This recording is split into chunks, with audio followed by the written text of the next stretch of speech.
Hello everyone, আজকে আমি তোমাদের সামনে অষ্টমী মেকআপ লুক ক্রিয়েট করে দেখাবো। তো প্রথমে মুখটাকে ক্লিন করে নিয়েছি, টোনার, ময়শ্চারাইজার, প্রাইমার সব লাগিয়ে নিয়ে এরপরে আমি কনসিলার লাগিয়ে হালকা করে ব্লেন্ড করে নিচ্ছি। এবার ফাউন্ডেশন লাগিয়ে সেটাকেও ব্লেন্ড করে নিচ্ছি। এবার লিকুইড ব্লাশার লাগিয়ে নিচ্ছি।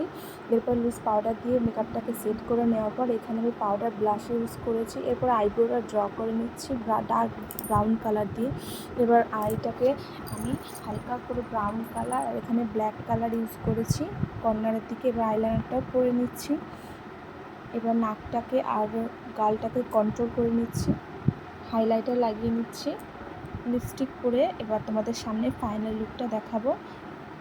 তো সেট করে নিলাম সবার শেষে। তো তোমরা দেখো কেমন হয়েছে অবশ্যই বলো। আর এই মেকআপটা মাত্র আমি 20 মিনিটসের মধ্যে কমপ্লিট করে ফেলেছি। তো কেমন হয়েছে বলো। আর দেখো গ্লোটা কেমন বোঝা যাচ্ছে,